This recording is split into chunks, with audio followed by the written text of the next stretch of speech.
The House of Kuru, Part 2, Chapter 41. Panchali'S Swayamvara, Walking into the Sunset.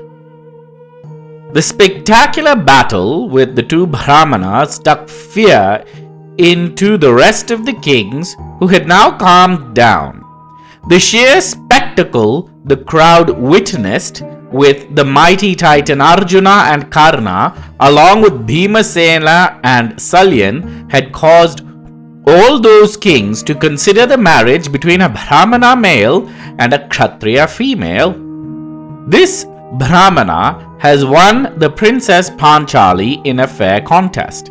He also bested one of the best archers in the land. Therefore, let us be cheerful for his victory, proclaimed Sisupala of Chedi, the son of Dhamagosha.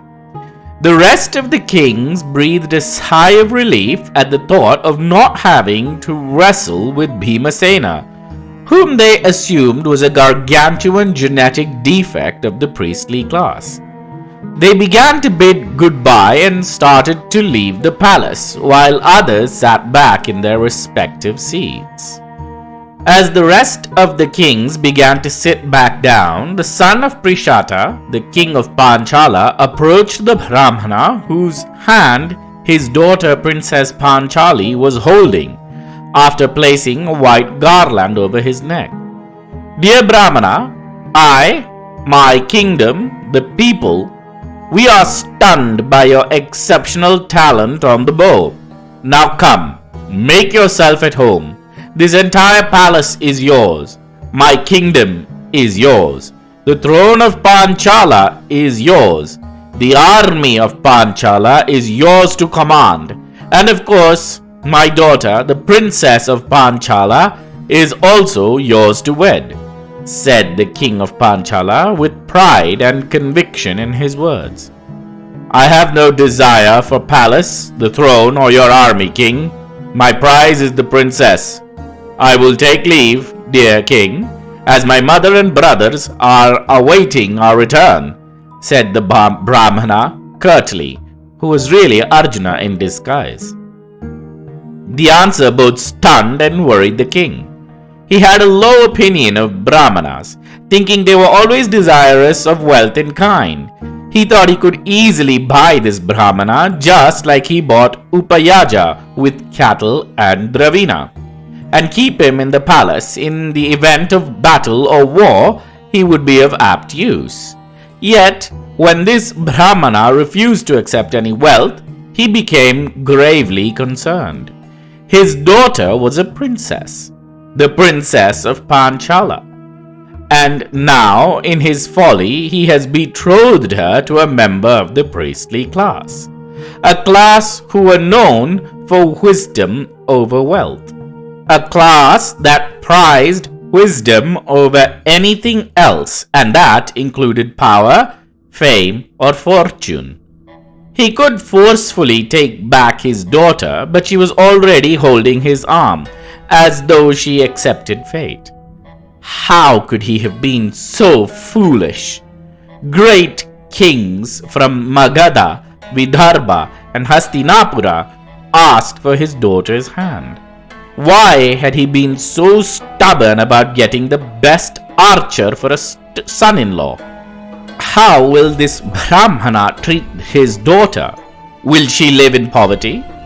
She was supposed to be royalty, living in a palace tended by hundreds of servants. But now she's to work and serve a Brahmana and his brothers. "Dear Brahmana, where exactly are you living?" asked the king of Panchala. "We have taken residence in the veranda of a potter," shot the Brahmana, and the king Drupada's heart nearly stopped, and his face contorted into a horror-stricken figure.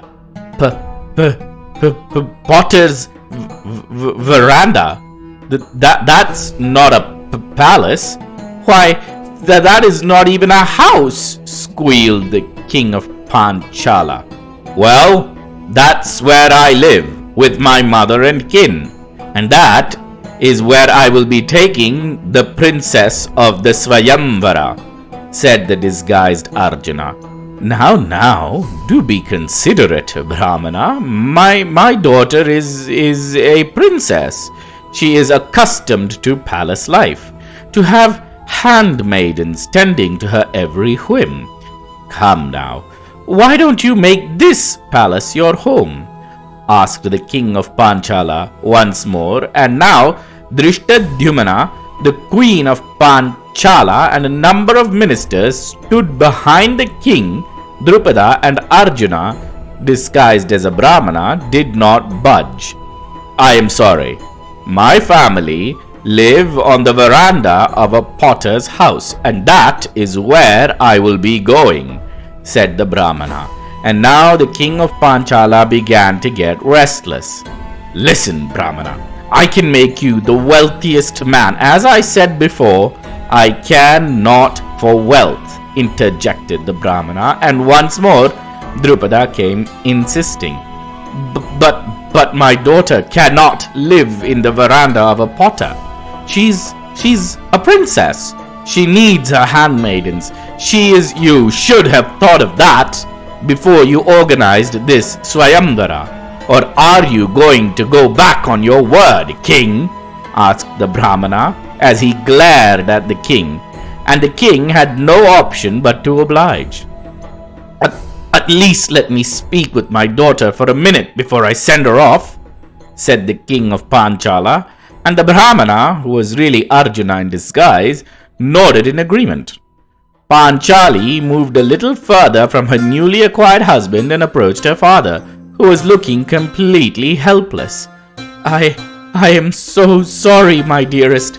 I never once thought a Brahmana would be able to compete, let alone succeed in this Swayamvara. Please, forgive me, dearest daughter, choked the father of the bride. Dear father, I have readily accepted my fate. This Brahmana won me with the talent of a powerful archer, well versed in the language of the bow, and the ability to call on the celestial weapons. Fate has dictated this, for I had a prophetic dream in the divine hour of Brahma Muhurta, the period of heavenly equilibrium. Therefore, shed no worry, father. This is fate, said the Princess Panchali, still draped in her expensive crimson-red sari, as her dusky skin shone brightly in the setting sun. Ahem, said a voice, and the Brahmana had extended his palm, indicating that he needed to leave, and Panchali quickly went behind and held his palm, as the couple walked into the sunset, with the mighty Bhimasena following them from behind. As the couple left the palace walls of the walled city of Panchala, King Drupada had his heart wrenched and his throat tight with emotions to see his daughter walking on her feet instead of being swept away by a chariot. He shed a tear and went back inside the palace. Panchali and Arjuna walked a long distance when they noticed a chariot parked just in front of them. They stopped momentarily as Panchali investigated the chariot and noticed no one was around it. Thinking it rather odd to have a princely decorated chariot abandoned just outside the palace walls, they continued moving when Panchali stopped in her tracks. She turned around and took one more look at where the chariot was, and now she saw a tall, dark stranger descending the chariot. The dark stranger was so dark-skinned that she was unable to see him in the shade of the tree and the setting sun. The stranger was wearing golden loins and sporting a small peacock feather on his left ear. As soon as she saw him, Panchali was unable to hold her emotions, even though she controlled her emotions spectacularly in front of her father.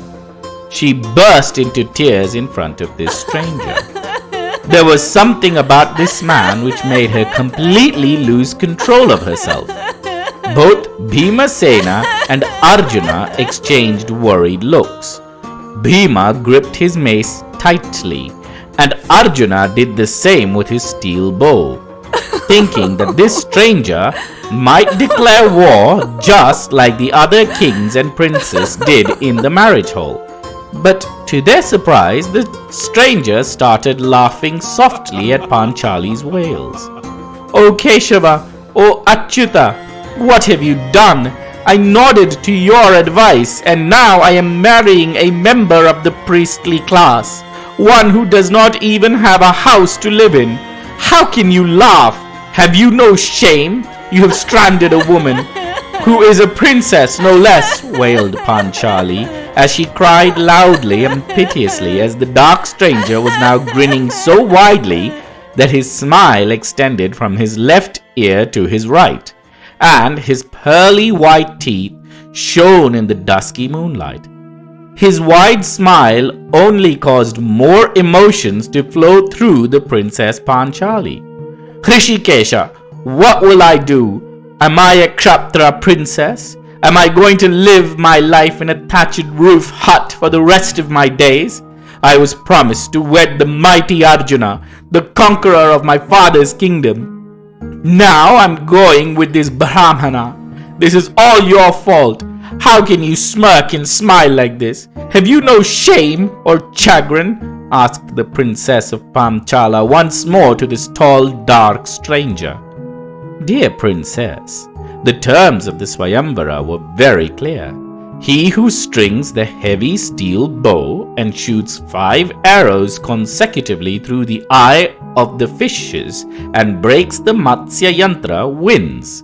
Not only did this Brahmana shoot the yantra, he also expertly defended you against a horde of angry kings with celestial weapons, if I might add. What more does a Kshatriya princess want?" asked the stranger, and now Panchali's emotions quelled a little. The stranger had a sweet, honey-like voice, which surprised both Arjuna and Bhima. He did not speak like a battle-hardened king or a prince, but like a dove stringing softly in the moonlight. "O Achyuta, I am fated to Arjuna, the mighty Atirati, the victor of my father's kingdom. Even though this Brahmana possesses great skill on the bow, he is no match for the mighty prince, who the people say is the son of Indra. The only reason I agreed to this Swayamvara was due to the rumors that he was still alive. Otherwise, I would have willingly set myself alight on a flame and burned myself to death. I will not marry another. It is only Arjuna, else I will alight myself here and now," wailed Panchali. And once more the two brothers disguised as Brahmanas exchanged difficult looks, unsure of what to do. "Oh, princess, in that case perhaps there is no need to build a funeral pyre after all, for the Brahmana is none other than Arjuna himself in disguise," said the stranger, to the unimaginable shock and surprise of Panchali. Arjuna? Really?" asked the Princess Panchali, as the stranger nodded, and once more the two brothers Arjuna and Bhimasena looked at each other. "Oh, come now, Arjuna. Do you really think a beard and some white clothing would confuse me?" asked the stranger. Arjuna then relented. "Yes, princess, your friend is right. We are in disguise to protect ourselves from our enemies," said Arjuna, and Panchali looked as though she had just been declared queen of the universe. Her tear-drenched face had a look of awe and astonishment as she kept eyeing the son of Indra, and suddenly it all made sense. The fight with Karna, the celestial weapons, the excellence on the Matsya Yantra, only Arjuna would have been able to pull this off so effortlessly. She cursed herself for not having the composure of a princess as Arjuna looked at the dark stranger. "O Janardana, we have heard of you, but we are not formally acquainted. I am the bowman they call Arjuna, the son of Pandu. Our enemies are desperately desirous of our death. Hence we have gone into hiding indefinitely. Tell us more about you. Who are you and how did you see through our disguise? Asked Arjuna, and now the stranger laughed. I am the son of your mother's brother, Vasudeva. This makes us first cousins. Really, it's not that difficult to put two and two together. The death of Vaka and Hidimba was so close to the town of Varanavata. No ordinary being can take down those two titans but Bhimasena. The sheer excellence on the Matsya Yantra, the celestial weapons you used against Karna, no one in these three worlds, heaven, earth or hell, can fight Karna in fury except Indra, you, and his preceptor Parashurama. And since I know the whereabouts of Parashurama and Indra, it was so easy to deduce you, son of Pandu, my brother. But you need not worry. I doubt the rest of the kings in the cohort have the same intellect and sense as I do, and I promise to keep your secret, said Janardhana. And now Bhimasena and Arjuna had smiles on their faces, and Panchali was simply ecstatic. She had won the man she desired, and her face was showing it. From that moment on, Arjuna and Janardhana became inseparable friends, and the four of them marched into the dusk-filled horizon. Who is that stranger, the one they call Janardhana? How was it that he was able to quell the concerns of Panchali so quickly? Tell me more about this person, dear Guru, asked the Prince Janamejaya. Ah, dear student, the one they call Janardhana, Achyuta Keshava, or simply Karna, is none other than the mighty god Mahavishnu himself in the form of a human being. He is the God incarnate. He is the supreme Godhead, said Vaishampayana. God incarnate? The mighty Mahavishnu walked amongst us as human? How have you not mentioned this throughout your tale? Asked Janamejaya. And that is the next tale I am about to tell you, dear student. The tale of the Hari Vamsa, or the House of Hari. Thus ends the House of Kuru, said Vaishampayana. Ends? But the war, the tale of non-violence, what about? Asked Janamejaya. And that will be a part of the house of Pandu, as they are no longer without a house. The sons of Pandu will establish their own house, and that will be the next in the series.